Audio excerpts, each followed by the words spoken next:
Hello and welcome to Talk Truth. My name is Corey Huntsberger. I've got my father, Alan Huntsberger, in the studio. And Dad, we're going to do our foundational verse like we always do. The earth and everything in it, the world and its inhabitants belong to the Lord, for he laid its foundation on the seas and established it on the rivers. Psalm 24, 1 and 2. Dad, why do we say that verse over and over and over again? Well, we need to be reminded because since the earth belongs to him, so do we. And what does God ask of us? Well, I did a little thinking about it, and he asks us to fear the Lord your God, to walk in all his ways, to love him and to serve him with all your heart and all your soul. That's Deuteronomy chapter 10. Jesus said, love the Lord your God with all your heart, with all your soul, and with all your mind. This is the greatest commandment in Matthew 22. So because everything is his, including you and me and everybody, God calls us to love him fully, to walk in his ways, and to serve him with all that we are. Today, remember, you belong to the Lord, who made heaven and earth. So love him with all your heart, with all your soul, and with all your mind. And then see what happens. Good reminder. Absolutely. Let's get on to our guest. We have him back. He's very popular on this show. Dr. Dennis Modry, welcome to the show. Well, thank you once again for the invitation. Absolutely. You're super popular. Go ahead, Alan. I'm sorry. Well, we had to invite you back because, first of all, there's a lot of things that are going on here in Alberta. Now, we had the by-election, and I did a little investigation and found out that there's about 85,000 plus voters, according to Election Canada, that could vote in the election. And if you totaled up all the votes that actually voted in the by-election, there was somewhat approximately around 20,000. So that says to me that there were 60 to 65,000 voters in the Battleford Crowfoot constituency that didn't vote. Now the question is, why didn't they vote? And I think it has to do with, well, I'll let you answer it. Well, I think you can only really speculate, Alan, but you know, it could be that the 65,000 people who could have voted didn't vote because they didn't think their vote would matter, very much along the lines of, you know, what happens in the federal election when it's always controlled by Eastern votes. And the other thing is that many of those people who didn't vote may also feel as though they're saving their powder for a vote on Alberta sovereignty because they realize they've been educated to understand that the only path forward for Alberta to maintain its Judeo-Christian heritage, to maintain its freedom and prosperity from federal overreach of provincial constitutional authority and federal overreach of our culture and our religion and our views is for Alberta to become a sovereign country. So they may not have voted just because they think it was for them a waste of time. Now you've been in that area, right? You've had town meetings in that constituency. And usually, if I understand correctly, you guys have overflowing crowds. Well, that's correct. I mean, it's very, very interesting. And what we're seeing is that, you know, when I pose the question, how many people in the audience have not been to an Alberta Prosperity Project presentation before, we're seeing minimum 50% haven't been there before, and oftentimes it's 75%, which tells me that, you know, people are very concerned about what's happening in this country. They're starting to understand and do understand that there is no path forward, but they're there to be convinced of the information that is publicly available as to why we need to leave and what the benefits to them and their families will be. for Alberta. Once Alberta becomes a sovereign country.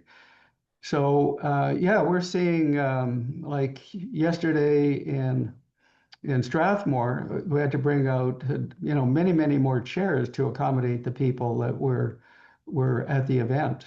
So just one of those things. That was at the Strathmore Civic Center. You recently had some court APPs had gone through some court stuff, and you had a judge make a decision. Can you explain that whole process for people that don't know everything that has gone on? What you were in there for? What the judge had to say? Can you take us through that process? Sure. So the question that we posed to for approval by the chief electoral officer was a question that was drafted by two constitutional lawyers, and it was based on the verbiage right out of the Clarity Act. And the question was, do you agree that Alberta shall become a sovereign country and cease to be a province in Canada?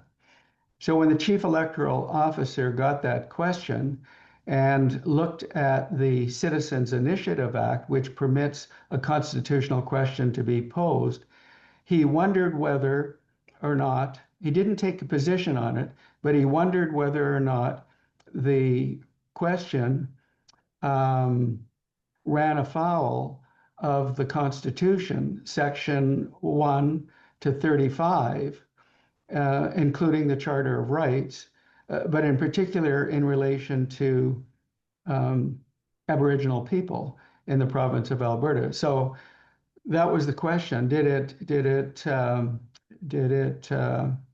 create a problem, or could it potentially create a problem with the Constitution?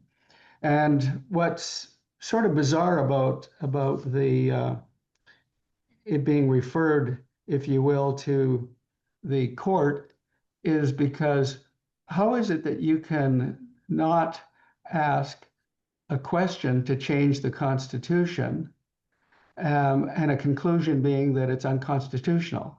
In other words, is it unconstitutional to ask a question that can change the Constitution? And it seems kind of silly. But regardless of that, basically what it has done is it's basically simply delayed us by about 4 months.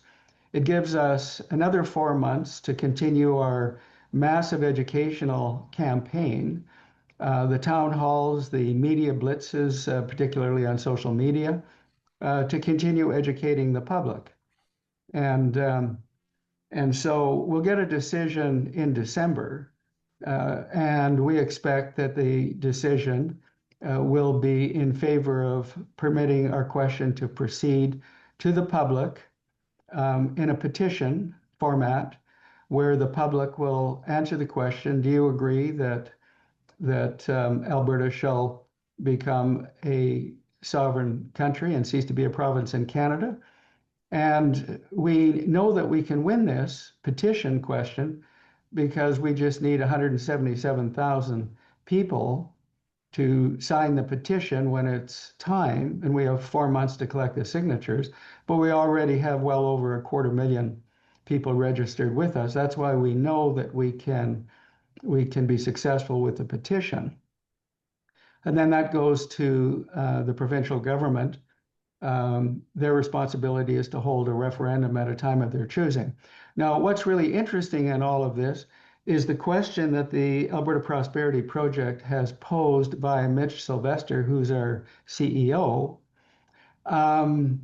is already being backed by the provincial government.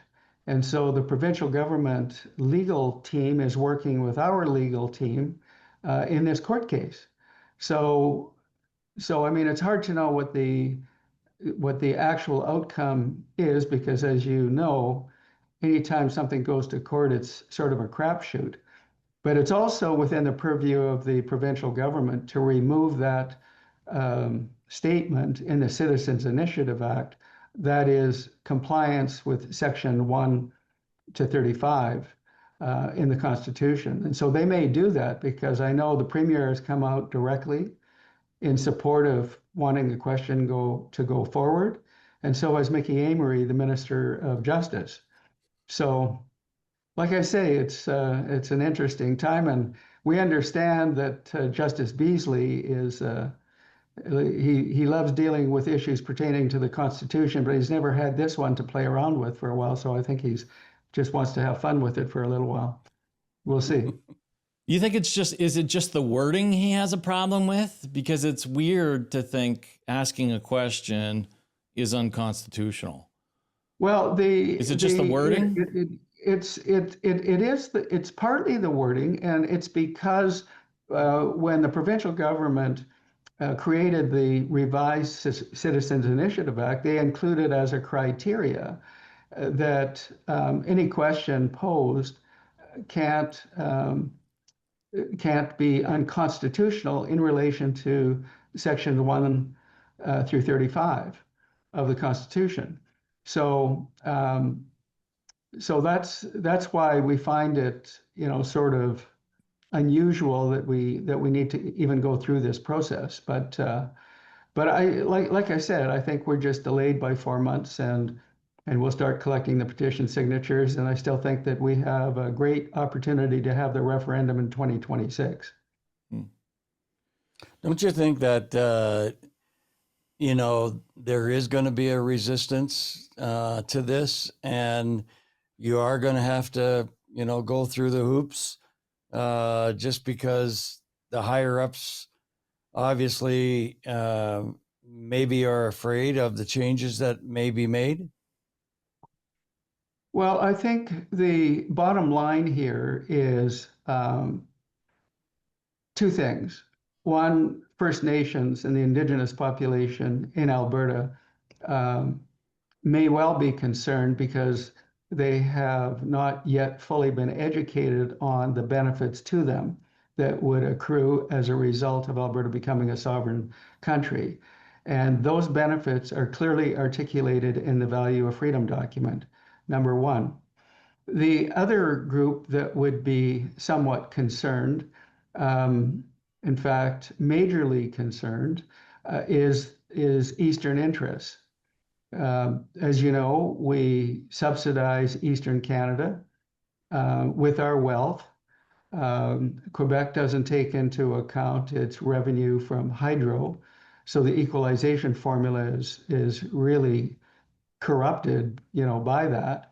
And they will not want to give up dominance. I mean, you could go back to the national energy policy when Marc Lalonde, on explaining why it was implemented, it was because the East didn't want Alberta to become the center of economic power in Canada. And so they will never easily give up power and control in the East.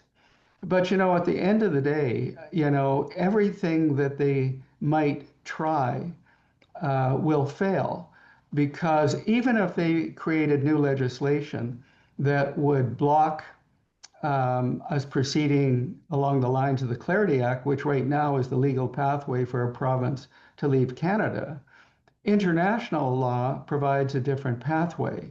And what it says in sections 154 and 155, and this is the Quebec's Supreme Court, rather not the Quebec, but the Supreme Court's analysis of the Quebec secession reference, when the Supreme Court analyzed, the whole idea of could a province declare its independence unilaterally, and whereas they stated that no, you can't, in fact, they go on to say that a people who feel as though they've been a colony to serve the interests of another region, who feel as though they've been subjugated, dominated, exploited, or their self-determination inhibited, have the right to hold a referendum to become a sovereign nation. And when it is recognized by other countries, then that region could declare its independence unilaterally, which might not be constitutional in the framework of the Canadian Constitution. But it does have international legitimacy. And so that's another pathway that could be taken. We hope we don't have to go that way. We hope that saner minds will prevail. We'll have a referendum and an orderly exit from Canada and all of the secession issues addressed. That's what we're hoping for. But we're prepared to deal with, whatever's thrown at us. I love you use the word orderly. I don't know if I'm sure you got to see it. The Alberta Next that happened in Edmonton. It was the most wild meeting I have ever seen so far. And the temperature was hot. You know what I mean? It was hot in that room. And I can imagine it'll be hot like that when your question and things start to progress with the APP a little further down the road. What did you learn, if you got to see it? I'm guessing you did. What did you learn from that group of people that were asking questions, yelling, screaming, being escorted out of the building? It was wild. For people that haven't seen it, what were your thoughts on that? Well, the first thought was that right at the get-go, for the very first person that was disrespectful, they should have been removed immediately. Nobody in that event should have been permitted to carry on in a disrespectful fashion. They should have been escorted out. The reality here is that many people become ideologically deranged because of their unwillingness to understand the benefits of Alberta sovereignty to themselves and their family, or they are ideologically socialist, Marxist, or communist and do not want to get out from under big government. They value being their freedoms being restricted. They value that because they feel as though, and you may have heard this, when the framers of the U.S. Constitution said words to the effect, if you trade freedom for security, you'll have neither and deserve neither. But that's the way many people on the socialist, Marxist, communist end of the political spectrum feel. And they're not willing to even have a discussion because they don't feel that any other perspective has legitimacy. What we are seeing is there's a large number of people that want more information, that may have a heart for Canada or a heart for other people, but they also have a heart for themselves and their families and want a better quality of life and greater freedom and prosperity. And they're willing to listen. One of the things that we've found is that we've made numerous overtures to debate publicly with people from the left of the spectrum who are opposed to Alberta sovereignty. And they won't debate us in public. And I can only conclude that the reason that they won't debate us publicly is because they don't have arguments to justify their position in relation to the arguments that we have to justify our position. And our position benefits everybody, including those people who don't want to be benefited. They will be benefited anyhow with greater freedom and prosperity. So they may not want the freedom, but they're going to get it anyhow. And they may want prosperity, but they'll get it as well. We had one of our viewers. She's lived over 80 years in Saskatchewan, and she's hoping that Saskatchewan will come along with Alberta in this whole sovereignty thing. But then she said, and she concluded her letter, that if Saskatchewan decides not to, she said, at 83, I'm moving to Alberta. So that's amazing. Yeah. What I noticed from the event was a lot of the talking points or screaming points that people were shouting was really because I believe the Canadian people have been fed a steady diet of propaganda from the media instead of facts. So I felt like the emotional charge in that room wasn't organic. It's been deliberately cultivated to keep us divided and distracted. That's really kind of what I felt, is that people don't have the whole story. Like you just said, you're going to benefit and you don't even know you're fighting, you're kicking and screaming, to protect the deal you have when you're going to get a better deal this other way, but they don't see it. They don't understand it. And I can only chalk that up to, and by the way, I do not watch mainstream media. I don't. But recently, I started watching just to see what the people have been fed. I was horrified to see what the mainstream media, channel after channel, newscast after newscast, it's just one-sided 100% of the time, and crickets on anything that challenges it or has a different side to the story. Do you feel like the media has been a huge problem? And is there a way we can get the message out there, bypass the mainstream media, get the message out there to the people of the facts so that they can truly understand what you're saying, that they will benefit more going this way than the current deal that they have? Well, yeah, there's definitely a solution, and we're pursuing that right now. And one of them, like I said, is the town halls. They're packed now. People know they can't get information from the mainstream media. Many people go to our website and look at information, but then they want to come to an event and they want to pose questions. Similarly, the massive outreach on social media, the independent media is supporting Alberta sovereignty to a very, very large extent. And the good news is that the people who want Alberta to remain in Canada are losing. They're losing, and we know that they're losing um, because we know that the polling, which is in the 40 to 50% range in terms of Alberta sovereignty, doesn't tell the complete story.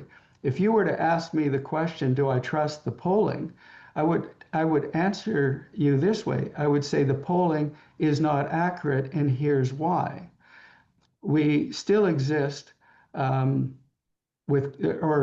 cancel culture still exists with us. So in polls, people often will not respond accurately to a question. And why we know that is, for example, what happened with the US election. The polls didn't predict a Trump Republican win, and neither did the exit polls. Similarly, in Canada, what did we see with respect to the trucker convoy? For $10 or $15 donation to the trucker convoy, people had their accounts frozen. So, cancel culture is still alive and well in Canada.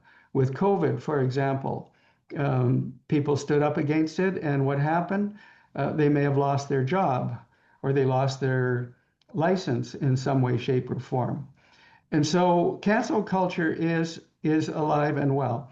We talk to many, many people on social media and at the venues who express their concern about answering a question regarding Alberta sovereignty, although they're wildly in favor of it. And we're getting that from major corporations and businesses as well.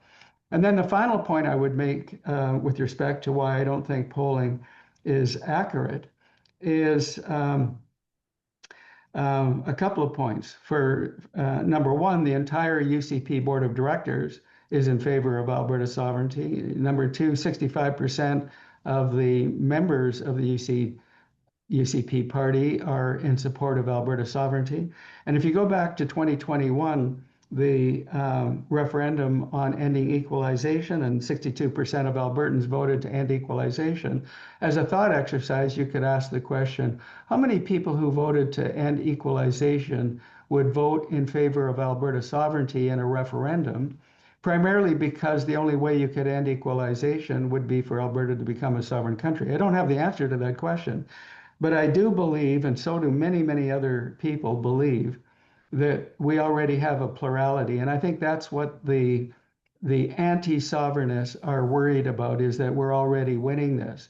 Never before in history, Alberta's history, has there been the international recognition for what is going on in Alberta. And the reason for that is because there are a lot of other jurisdictions in the world that also find themselves subjugated, dominated, and exploited, and their self-determination inhibited.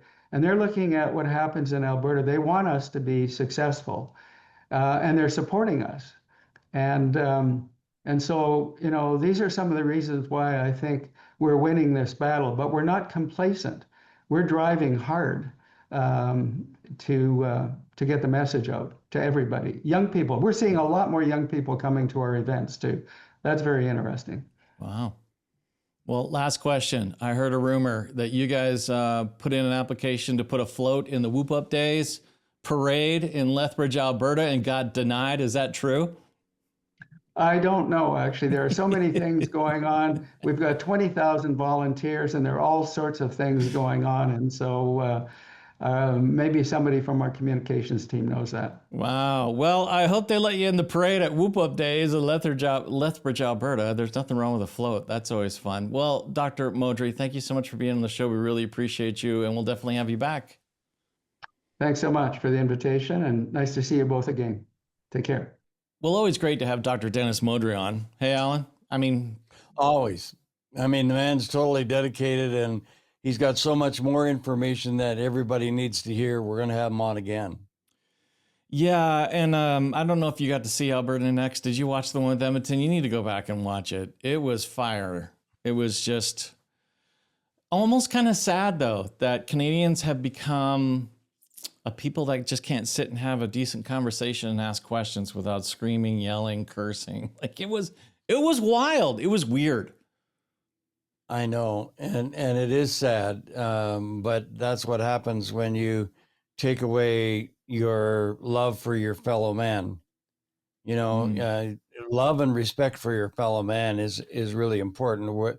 You can't have a good discussion, even in a disagreeable way, if you don't have love and respect for your fellow man.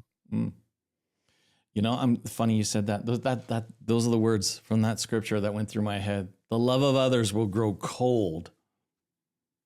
And that's what happened. There was no love in there. Yeah. No respect. Yeah, it was crazy. You want to help support our mission, keep this conversation and truth on the air. We are viewer supported. We don't take government funds or special interest groups. It's only because of the generosity of those that watch this show, like you guys. You can go to our website, gotalktruth.com, click on donate. Many different ways you can give digitally that way. If you'd like to do it through the mail, and we get a lot of people giving through the mail. They also write incredible letters, and we read every one.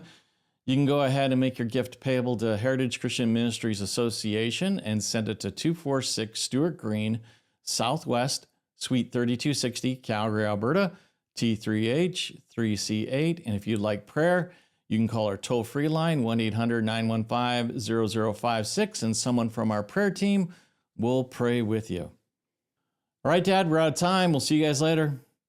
Love you.